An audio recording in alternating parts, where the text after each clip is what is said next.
Assalamualaikum warahmatullahi wabarakatuh. Kali ini penulis ingin bahas soal Honda HDV 350. Walau di sini nggak jualan ya 350, mungkin juga akan datang Honda HDV 250. Tapi penulis merasa sangat perlu membahas motor ini karena ada dua hal ya yang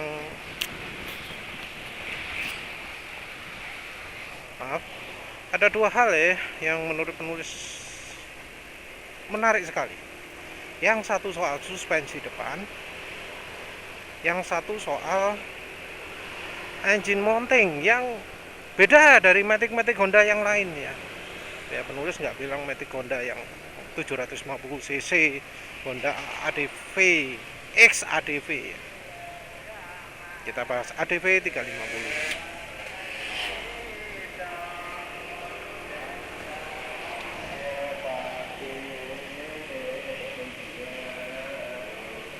Dari sisi model,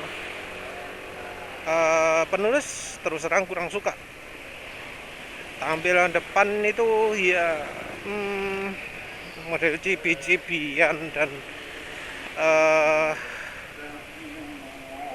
ya apa ya, nanggung ya. Yang belakang juga lebih lumayan ya dari depan, tapi tetap kurang begitu suka. Terutama ya modelnya nggak terkesan ramping, nggak ramping, gede nggak gede, nanggung juga.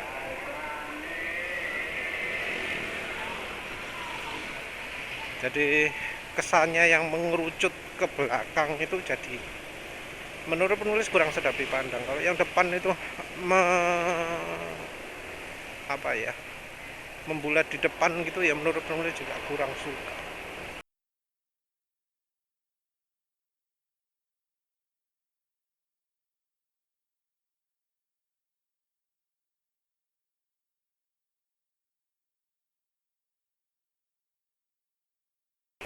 Penulis itu lebih suka yang desain model ala Vario ya, ala Vario, baik yang terutama yang sebelum yang sekarang.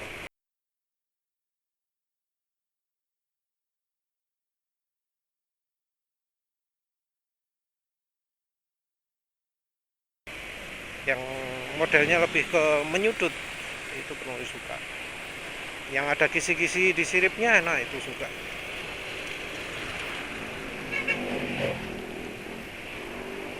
Tampilan lampu depan ya kalau dilihat dari dekat bagus, dari jauh jelek.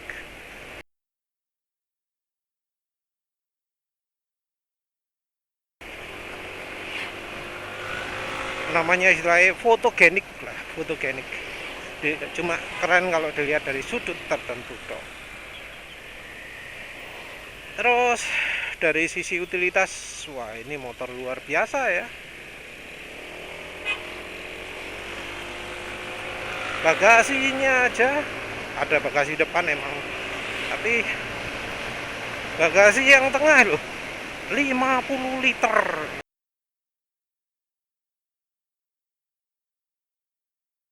50 tuh banyak ya. Nmax biro 28 mungkin, pokoknya ya kalah lah ya, itu 50 liter itu. Dua helm teropong full ya. Kalau ini kan pakai helmnya, masangnya naruhnya harus dibalik ya. Kalau yang Honda modelnya yang tegak, nah ini bisa ditambahi satu helm lagi, asli mantep ya. Terus gitu juga masih ditambahi tempat helm di belakang, entah apa karpe ya.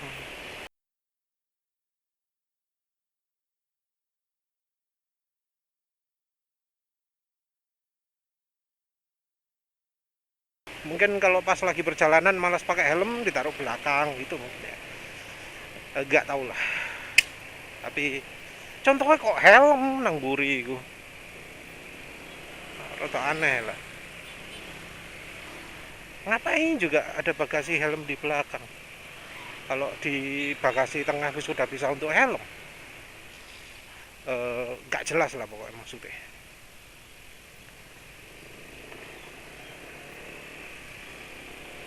yang penulis kagum itu suspensi depan upside down, itu beneran upside down.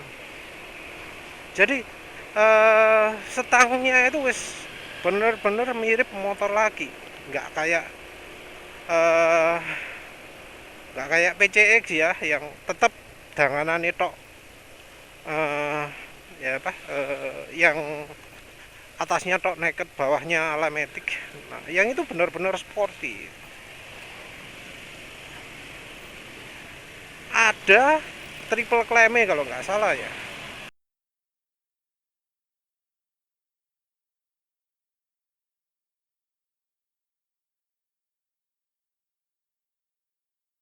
Kelihatan kayak triple claim gitu.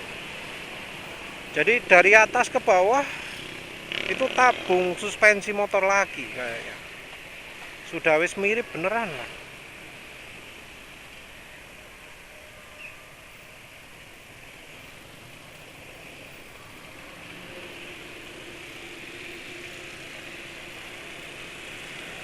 Keren itu. Ada tulisan ini SOA misalnya. Ya tentu namanya motor matic mungkin nggak dikasih yang adjustable ya. Ya, tapi keren lah ya, upside down-nya beneran. Terus bagian roda depan juga disetel juga disetel apa jenenge, mirip motor lagi.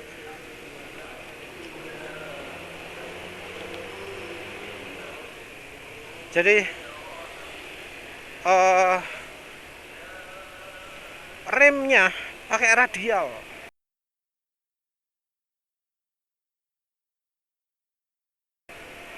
Radial kaliper. Jadi nggak kayak remnya motor matic lah. Jadi miring kayak motor sport kayak yang di Ducati V4, kayak di CBR 1000 RRRRRRR itu. Keren. Walau mungkin jadi agak nggak full ya, karena rem cakramnya siji tok, sebelah kiri tok, yang sebelah kanan ada tempatnya tapi nggak dikasih, jadi kelihatan agak aneh itu ya, kayak ada radiali tapi nggak dipasang.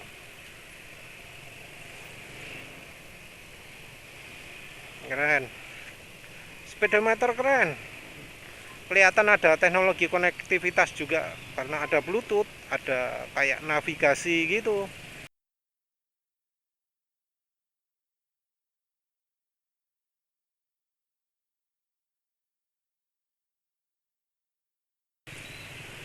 Ada tanda panah atas gitu ya, entah panah atas itu artinya siap maju atau gimana ya.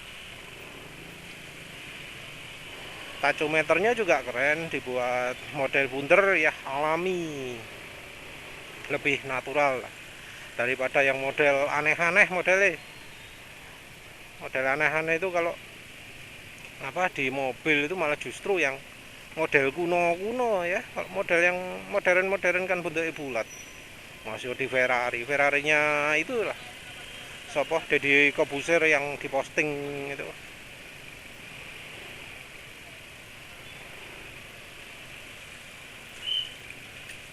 Apa? Ferrari Roma ya.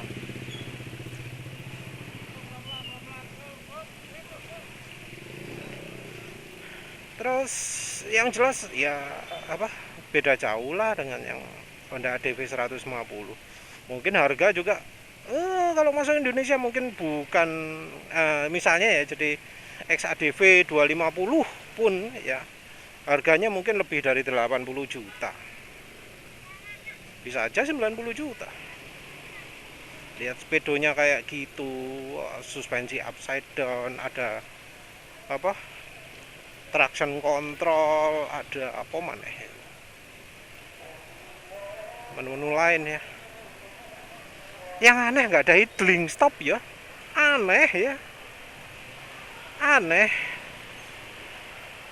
Ada yang versi 110 115 cc dikasih idling stop, ini yang versi 300 kok nggak ada ya. Penulis ya nggak paham lah. dengan cara Honda gitu. Lek motor cilik diirit-irit no nemen, lek motor gede kok enggak. Ya itulah hasilnya Euro ya. Serba tidak adil. Motor yang cc kecil diirit-irit no gak karo-karuan.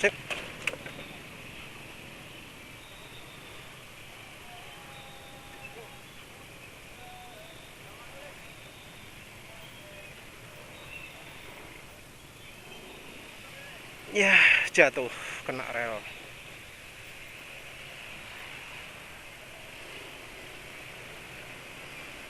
Penulis berhenti kenapa?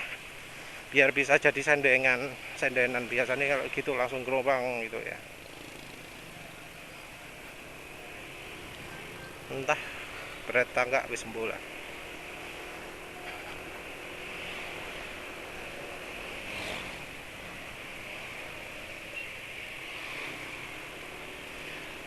Terus ya itu tadi wis ditolong orang ya, penulis nggak norok. Terus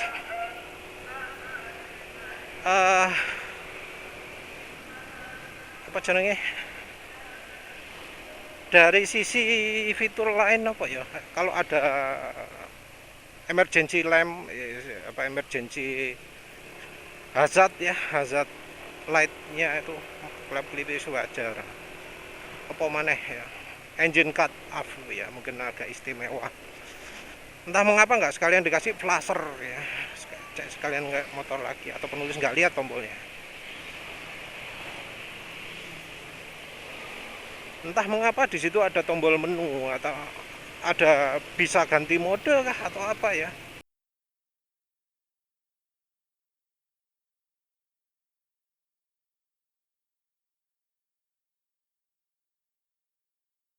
Atau mungkin cuma ya kayak yang apa kayak yang di NMAX barangkali, jadi tombol select sama modenya itu ditaruh di setang. Lebih oke tentu daripada kalau harus ngerogoh ke depan.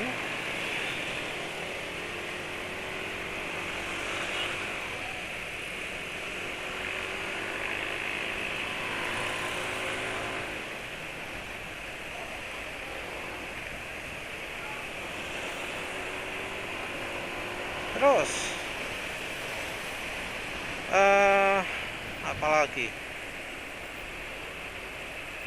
kalau dari sisi ergonomi,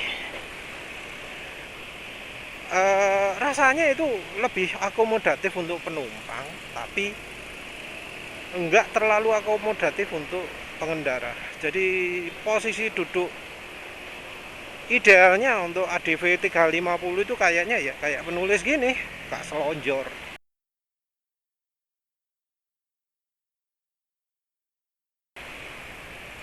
Penulis jarang selonjor, kenapa ya? Enak tegak gini ya, kayaknya kalau berkendara ngeremeh lo enak iku, responnya lebih cepat itu, akselerasi lebih enak itu ya, selera masing-masing lah ya. Tapi penulis lebih serk, kakinya ditegakkan, nggak selonjor. Walau penulis aslinya milih NMAX yang old ini karena selonjornya lebih lega daripada NMAX new ya. Tapi akhirnya selonjornya gak digawe, paling sing gawe anakku tok.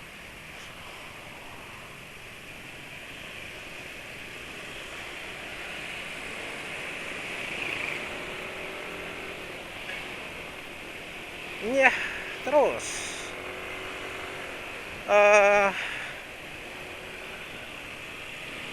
untuk lainnya ya, kayak windshield itu menurut penulis kok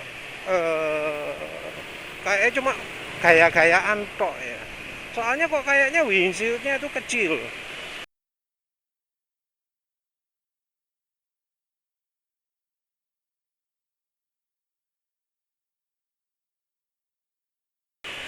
Ketinggiannya nggak sampai leher, terus besarnya juga lebih kecil dari yang mengendarai, jadi nggak selebar orangnya. Biasanya windshield itu kalau yang serius itu ukurannya minim seukuran badan orangnya. Nah ini Enggak, lebih kecil. Nggak tahu kenapa gitu.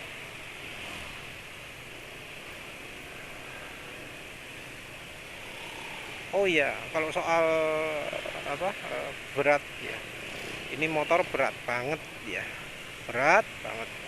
186 kilogram, sudah lebih berat daripada motor 250 cc sport lagi. Tenaganya 29 HP, torsinya 31,5 Nm. Tenaga ini kalau dirubah jadi 250 cc ya, SOHC 4 valve juga, itu mungkin ya bakal rendah ya, mungkin sekitar 21-22 HP gitu mungkin ya, 250 cc nya. Terus ini kan 330 cc.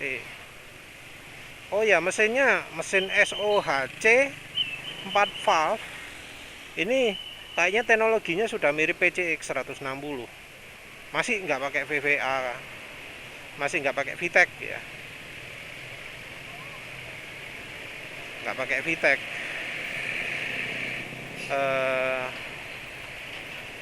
Yang bikin penulis ngomong gini soalnya disebutkan di deskripsi,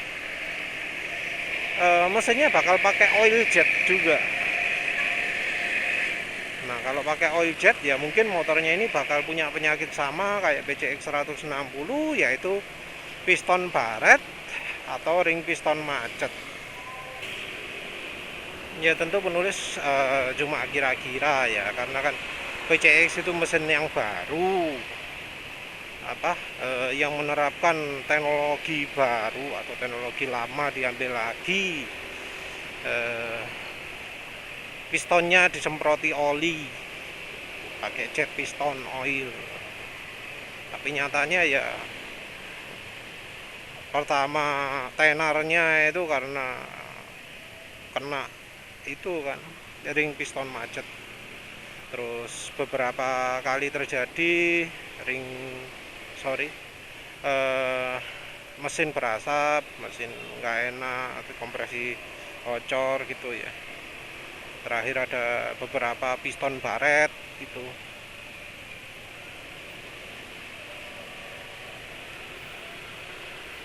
Oli yang selama ini bisa melindungi mesin ya, jadi nggak mampu. Padahal iya sebenarnya nggak beda banyak ya antara motor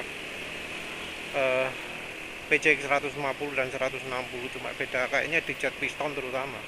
Tapi kok bisa sampai kayak gitu, itu harus dipikirkan.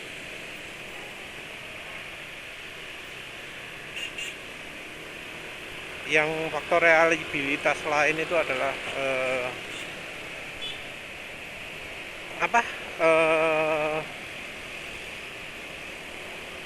tombol smart key-nya loh, jadi dihadapkan ke atas sehingga lebih mudah kena panas. Dan kalau hujan kehujanan, entah itu apa tanda yang baik ya. Tapi ya namanya motor nggak dijual Indonesia, mungkin kita nggak akan dengar keluhan-keluhan lah ya.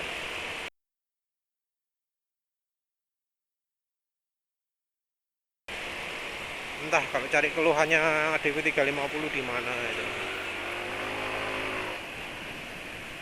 Mungkin cari forumnya, nggak tahu lah ada di mana nanti. Terus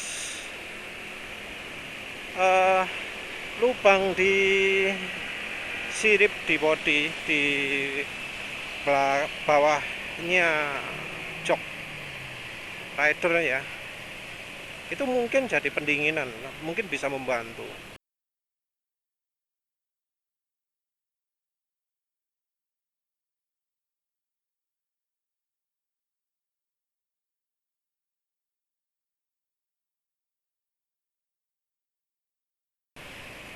Dan sama seperti NMAX, ada lubang di depan, sepertinya radiatornya ditaruh depan lah ya.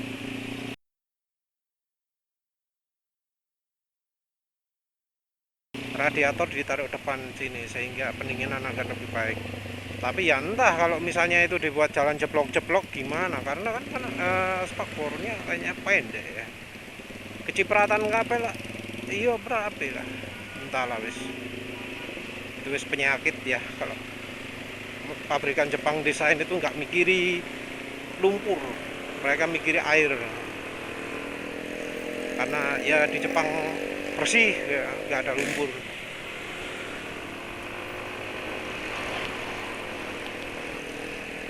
Oh iya, penulis lupa bilang tampilan belakang ya termasuk moge look ya. Dan yang lebih keren lagi itu adalah ketika suspensi belakangnya itu tabungnya itu timbul,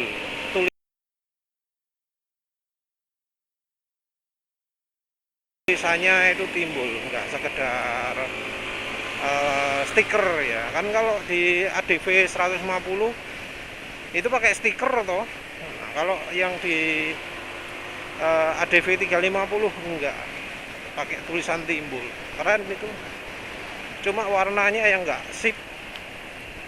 Ketika disandingkan dengan knalpot racing jadi kelihatan enggak enak ya, kelihatan jelek.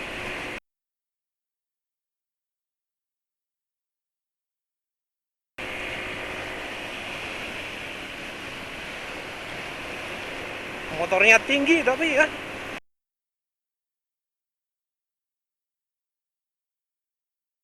tinggi, apa kelihatan jenjet gitu. Entah ada data ride height-nya enggak ya. Nanti penulis lihat ride height-nya berapa.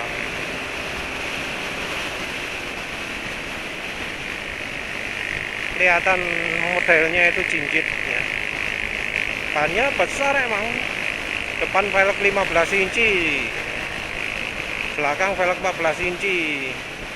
Padahal bannya juga diameternya besar.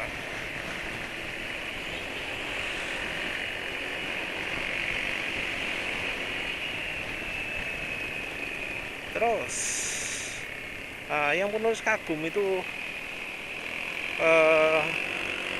ketika dikendarai, kan ada didemokan di jalan yang apa kayaknya berpasir tapi nggak terlalu ekstrim perbedaannya, kira-kira kayak jalan beton gini lah, tapi jalan pelan, jalannya kayak jalan beton gini tapi pelan. Kelihatan penulis kaget ya, kan ada di videonya penulis download dari websitenya Honda, disebut raw video. Nah itu penulis kaget juga, wah kok kelihatannya sip ya, nyaman gitu.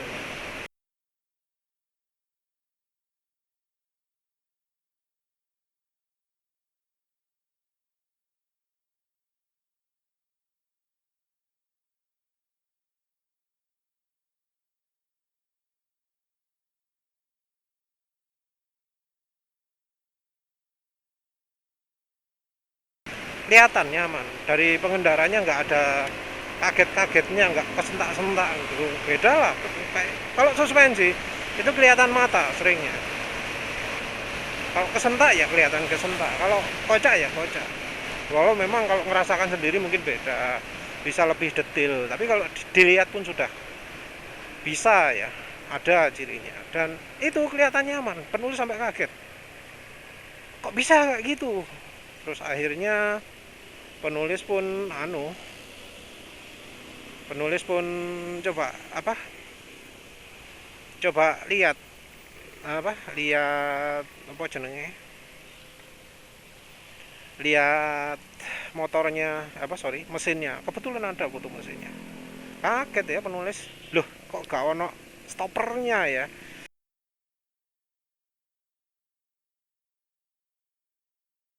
Jadi kalau mesin ada stoppernya itu biasanya kan ada penghambatnya ya. Itu kok gak kelihatan stoppernya, tapi ya itu di mesin sih ya. Kalau model kayak NMAX kan, kalau model kayak NMAX itu stoppernya kan di mesin, tapi kalau yang stoppernya nggak di mesin itu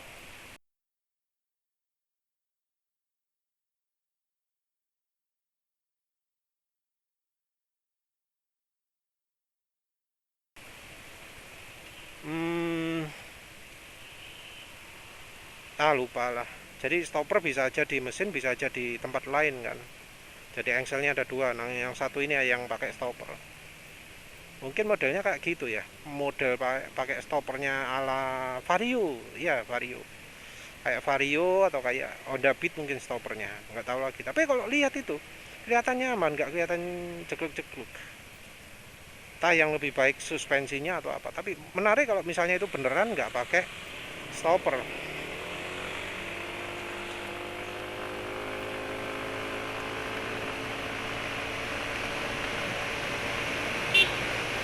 Oh iya, ini penulis 0100 ini ngetes ya, penasaran. Soalnya penulis kan bolak-balik bilang lambat ya. Nah kemarin itu penulis ngukur 19 detikan ya, 19,8 berapa. Parah itu. Ini jadi kayak bardaho ya.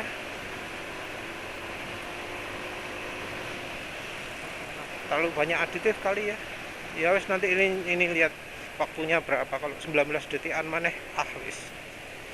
Kalau pengen performa keluar, jangan pakai adnock ya. Percuma tenaganya turun.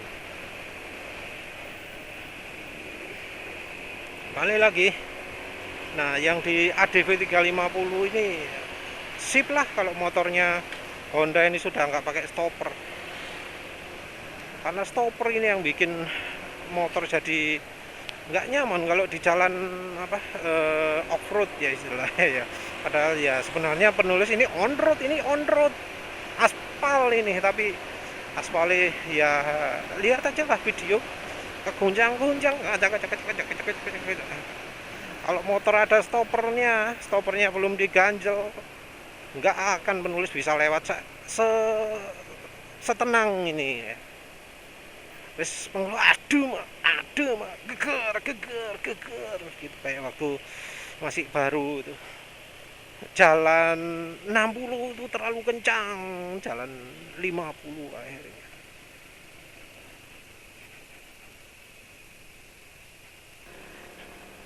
Dengan munculnya ADV 350 ini tentu jadi banyak yang bertanya-tanya.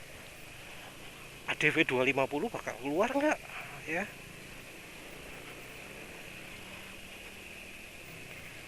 Dari sisi banyak hal ya, tampilan macam-macam. Ya oke lah, walau insil kekecilan, walau ya bodinya gemuk gitu. Tapi pasti pingin ada yang versi 250 cc juga. Untuk musuhnya X-Max, karena Forza mungkin apa ya? Kenapa ya Forza kok nggak anu ya? Penulis nggak pernah lihat kalau Forza di jalan. Mungkin ada tapi ya jarang lah ya. Kayak X-Max beberapa kali lihat.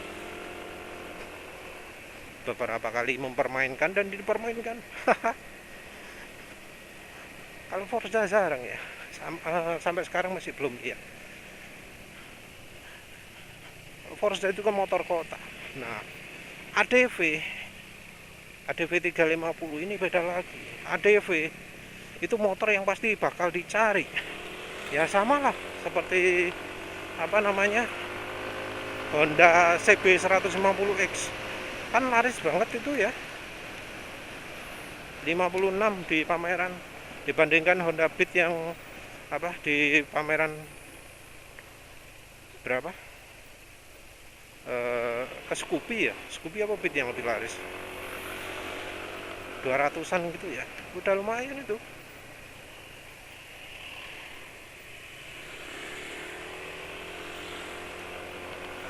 Padahal kan pangsa motor lakinya itu sekitar kurang dari 10%, mungkin 7%-an ya. Tapi itu bisa banyak, lumayan kan itu. ADV bakal banyak yang mencari. Jadi kalau muncul Honda ADV 250 pasti banyak yang cari. Cuma ya itu spek down apa yang bakal diterapkan oleh Honda, karena ini motor spek sangat tinggi, speedometernya keren, suspensi depannya upside down, itu wes berapa harganya itu wes. Ada windshieldnya, windshield itu mahal. Ada apa, bagasi belakang itu sangat sangat sangat mahal. Kalau penulis ngomong dari sisi harga jual pabriknya ya. Suspensi belakang apa, tabung, terus timbul lagi, mahal itu.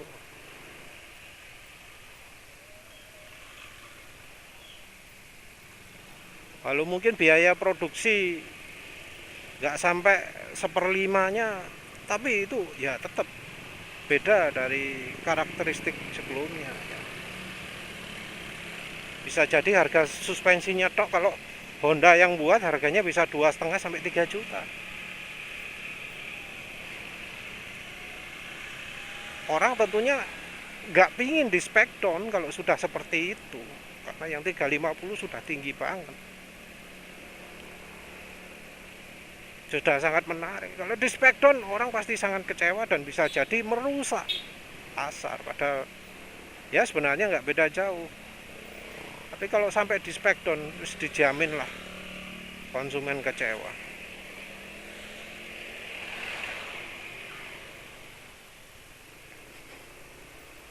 Kalau nggak di spek down, wah harganya bisa aja untuk beli Ninja ya, Ninja yang